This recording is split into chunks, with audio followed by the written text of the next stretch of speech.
Assalamualaikum warahmatullahi wabarakatuh.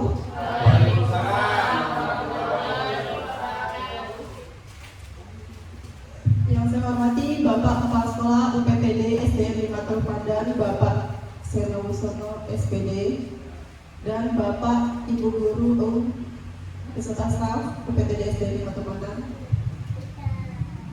Izin memperkenalkan diri, saya Tri Dewiyani dari UPTD SDN 5 Terpandan. Di sini saya akan menyampaikan hasil pelatihan saya di bulan November kemarin tentang membaca lantang di fase A. Nah, di membaca lantang itu ada konsep literasi dan tantangan membaca di SD. Pertama-tama saya akan bertanya dulu kepada Bapak dan Ibu Guru. Menurut Bapak dan Ibu Guru, literasi itu apa sih?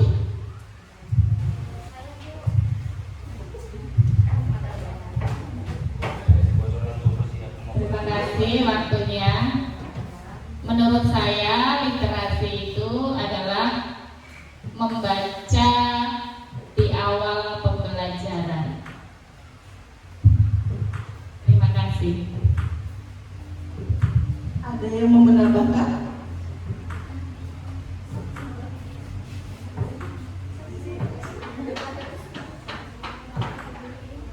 Ada yang mau menambahkan Bapak Ibu?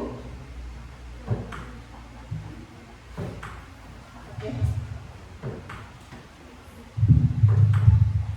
Literasi itu merupakan kemampuan peserta didik untuk memaknai, memahami, menggunakan berbagai jenis teks dalam kehidupan sehari-hari sehingga mereka dapat memanfaatkan informasi dan makna teks tersebut dalam pengambilan keputusan. Jadi literasi itu bukan hanya membaca, tapi membaca itu kita tahu apa sih isi bacaan itu dan ada keputusannya, ada apa maksudnya? Hasilnya, hasil dari teks bacaan itu apa kesimpulannya?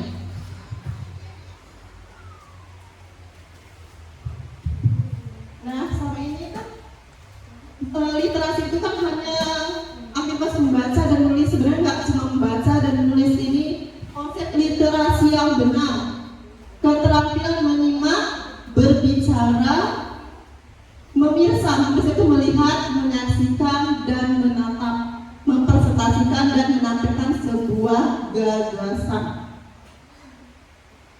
Jadi literasi itu ada, kalau di kelas itu misalkan kita guru ini sebagai contoh, nggak cuma ngajar anak-anak, kita harus bisa mencintai membaca, harus hobi membaca.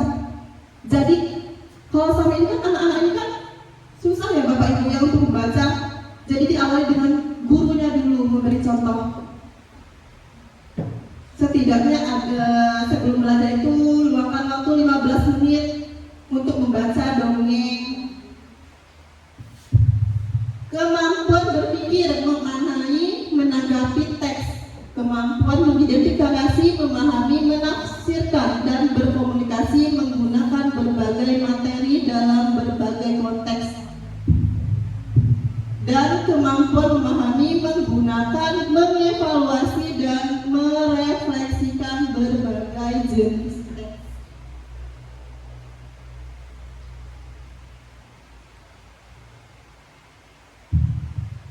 Nah, di sini ada pertanyaan. Literasi hanya membaca dan menulis. Menurut Bapak Ibu, benar atau tidak? Literasi itu hanya membaca dan menulis.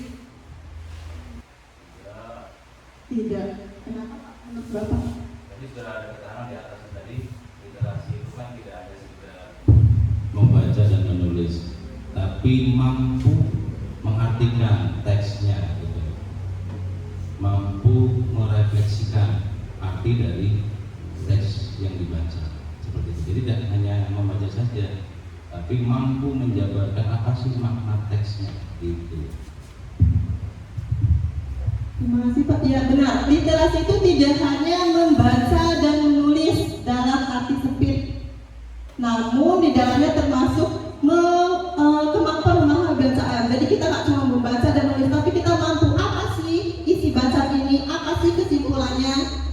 kita cuma membaca dan menulis sudah itu saja. Tapi kita harus memahami isi bacaannya. Terus pertanyaan kedua, teks untuk kegiatan membaca hanya teks tertulis saja. Menurut Bapak itu benar atau tidak? Setiap baca itu hanya teks tertulis saja. Tidak. Ada dan ada ya, adanya dan ada yang tidak. Yang ya tadi siapa? Boleh. Ya atau tidak? Teks untuk kegiatan membaca itu hanya teks tertulis saja.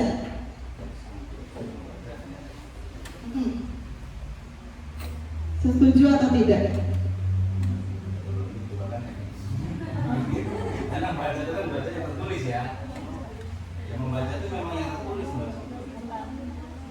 Kalau menyimak iya, yang mendengarkan. Tapi kalau membaca ya yang tertulis. Teks untuk membaca hanya yang tertulis saja.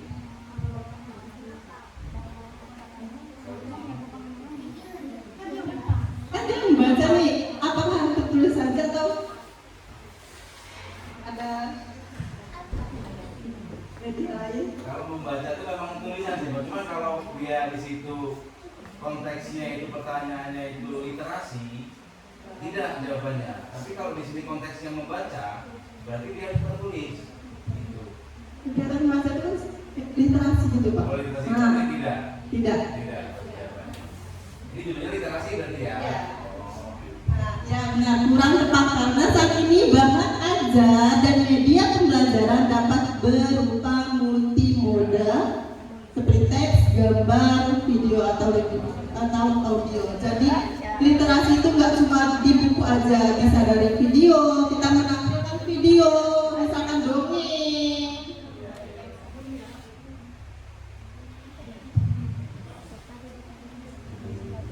Pernyataan ketiga. Nanti tinggal lagi. Habis. Pernyataan ketiga, peserta didik yang sudah latihan membaca pasti juga mengisi bacaan nggak? Yang baru. Kenapa menurut Bapak itu?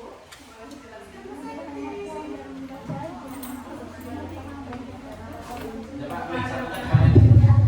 Itu bisa.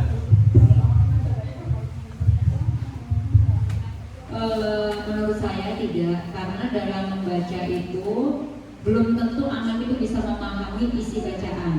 Karena setiap selesai membaca kita tanya apa sih apa maknanya, apa isinya, nggak tahu. Gitu. Jadi belum tentu yang lancar membaca itu juga dia paham akan isi bacaannya.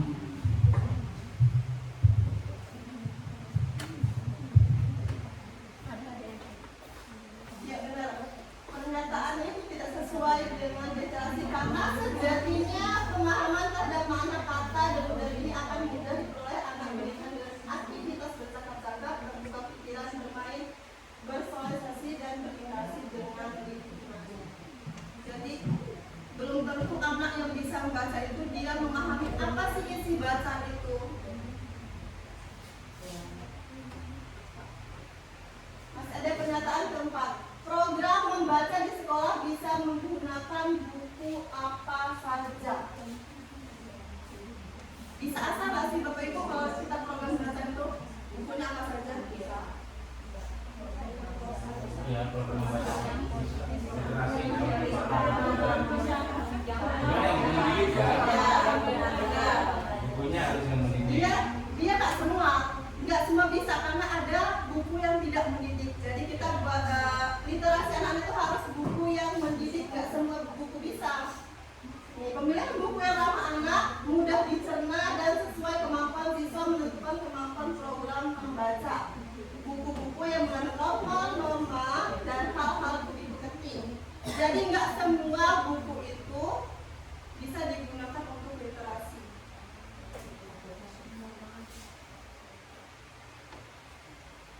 Nah, kesimpulannya, literasi erat kaitannya dengan perkembangan bahasa. Yang kedua, literasi dimulai dari kemampuan anak berkomunikasi melalui interaksi dengan lingkungan sekitar. Yang ketiga, kemampuan literasi dapat ditumbuhkan melalui bercakap-cakap, bercerita, menyimak,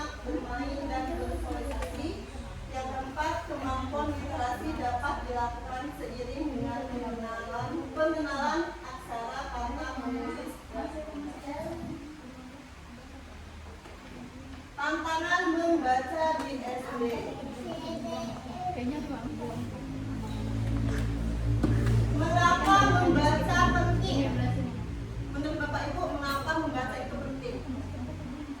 Itu sebagai dasar sebagai anak mengikuti pelajaran atau kalau bisa baca gimana mau bisa ikut pelajaran di kelas ya itu aja sih yang ininya aku nggak kenal yang lain. Membaca merupakan satu dari 4 kemampuan bahasa pokok dan merupakan komponen dari komunikasi tulisan menurut tahun 1980. Membaca merupakan suatu kegiatan yang melibatkan fungsi indera penglihatan untuk melihat sebuah teks bacaan dan proses mendalami dan memahami isi teks baik bersuara maupun tidak. Jadi dia ada yang membaca langsung tadi dan ada yang membaca dalam hati. Kegiatan membaca mencakup 2 hal, membaca dengan suara lantang dan membaca dalam hati. Ini membaca lantang. Membaca suara lantang merupakan suatu kegiatan membaca yang dilaksanakan dengan cara membaca lantang atau keras di depan umum. Itu tadi contohnya. Kalau di fase A itu kita jadi guru itu harus mencontohkan anak-anak di depan membaca dengan misalnya kita bawa buku dongeng ini kita bacakan di depan anak-anak jadi anak-anak menyimak. Menurut seorang ahli berpendapat bahwa membaca nyaring merupakan sebuah metode yang digunakan bagi guru, murid atau pembaca dalam menangkap, memahami serta mengekspresikan sebuah informasi pikiran bahasa seorang pengarang. Jadi kita juga Bapak Ibu kalau membaca itu harus ada ekspresinya. Bisa baca itu marah, kita mengekspresikan marah. Bisa sedih, kita mengekspresikan sedih. Jadi anak-anak ini terbawa sesuatu dalam buku itu. Nah ini ada 5 aspek dalam membaca nyaring menurut Karizan. Salah satu itu membaca dengan pikiran dan perasaan pengarang, penafsiran lambang-lambang grafis, memerlukan kecepatan pandangan mata dalam membaca. Yes. Memerlukan keterangan membaca terutama dapat melambung kata secara tepat, memerlukan pemahaman makna secara akurat. Nah, tantangan membaca di SD. Di sini ada tantangan membaca di SD. Menurut Bapak Ibu, tantangan apa? Kalau dalam siswa, dalam siswa ini tantangannya apa sih? Kenapa siswa itu susah untuk membaca, untuk literasi? Sudah kerjasama, semua upaya sudah dilakukan, tetapi ya keluarga tetap nggak mau berubah ya sama aja, dampaknya ke anak yang susah. Kita ini masuk ke lingkungan sosial. Iya, lingkungan sekolah. Sosial. Karena kan dari lingkungan keluarga ya. Iya. Ini tantangan dari kurangnya minat membaca. Anak-anak sekarang ini kan kebanyakan gadget ya Bapak Ibu ya. Jadi kalau disuruh baca buku itu kayaknya udah ya mereka kurang tertarik ke gadget, bosan kali ya. Nah itu tadi makanya di fase A itu harusnya kita tuh menyediakan buku bacaan yang banyak gambarnya daripada tulisannya. Bukunya ada pesan menarik ya. Jadi kalau buat menarik anak-anak itu bukunya itu banyak gambar, banyak warnanya, tulisannya hanya sedikit supaya anak lebih tertarik. Terus keterbatasan kosakata dan pemahaman bahasa, kesulitan teknis membaca, kurang dukungan di rumah, dia kata Luciati tadi dari keluarganya kurang dukungan. Kalau ini Mbak teknis, kalau penjelasan yang kedua itu keterbatasan kosakata dan pemahaman bahasa itu maksudnya gimana sih? Yang di kelas bawah sih belum. Karena belum menguasai Indonesia gitu. Bagaimana? Ya nggak ngerti. Ada kosakata baru loh Pak. Dalam buku itu kan ada kosakata baru. Oh, jadi mereka terbatas di situ ya. Nah ini tantangan dari 5 sekolah metode pembelajaran masih konvensional, teks-teks kaku, kurang menarik. Itu tadi buku-buku di perpusnya kadang kurang menarik. Jadi minat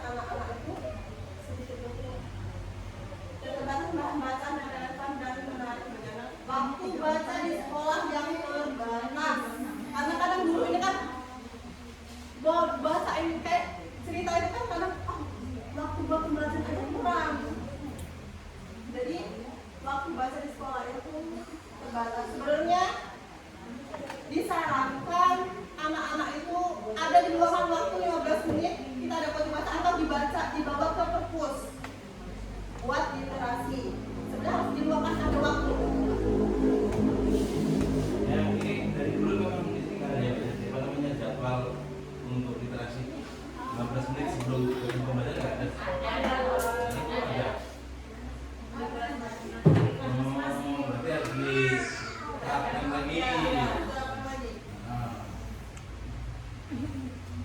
Ini tantangan lingkungan sosial tadi, budaya membaca belum kuat di dalam masyarakat. Anak lebih banyak membaca layar daripada buku. Kebanyakan HP. Kurangnya fasilitas perpustakaan di daerah sekitar. Strategi mengatasi tantangan membaca. Ini strategi di sekolah, membuat pojok baca di kelas-kelas supaya anak-anak yaitu tadi di pojok baca disiapkan buku-bukunya yang menarik supaya anak-anak lebih tertarik untuk membaca. Membiasakan 15 menit membaca sebelum belajar. Kita sudah ada jadwalnya, berarti harus diterapkan. Jadi yang dibaca itu bukan bacaan, Bukan. bukunya. Ya. Sebelum memulai membaca. Nah, itu untuk yang fase A. Kalau untuk yang fase B, Mungkin dia lebih ke yang lebih sulit. Kalau yang fase A kan dia yang lebih menarik nih, banyak gambar, banyak warna, sedikit baca di fase A. Tapi kalau fase B tingkat yang lebih sulit. Guru memberikan contoh, itu tadi jadi model kita, Bapak Ibu. Kita yang membacakan, kita yang berekspresi, nanti anak ini tanya, ini apa sih nak yang dibacakan tadi? Kesimpulannya apa? Guru menggunakan membaca interaktif, menggunakan bacaan dari kehidupan nyata. Contohnya kayak kancil, itu kan ada kaitannya dengan kehidupan nyata. Strategi di rumah membacakan cerita sebelum tidur, mengajak anak ke perpustakaan. Nah ini kita ajak orang tua. Harus ada interaksi antara guru dan orang tua supaya di rumah juga diterapkan literasi atau bahasa.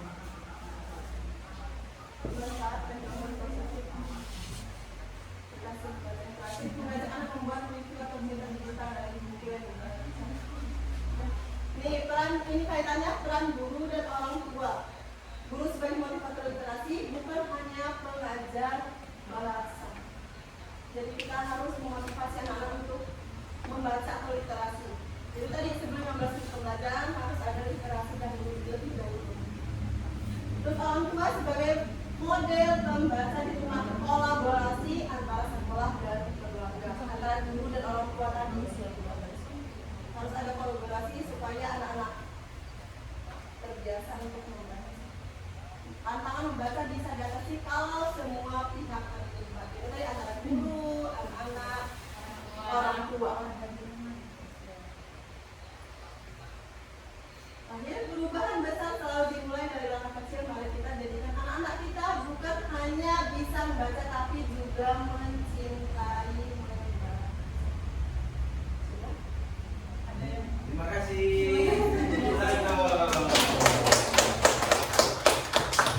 Ada yang mau ditanyakan? Ada yang mau ditanyakan? Bu, ini mau tanya. Saya mengalami kendala tentang siswa saya di kelas 5 itu ada satu siswa. Itu semua tadi sudah dicoba, tapi sampai saat ini belum ada hasilnya. Itu gimana? Untuk melakukan trik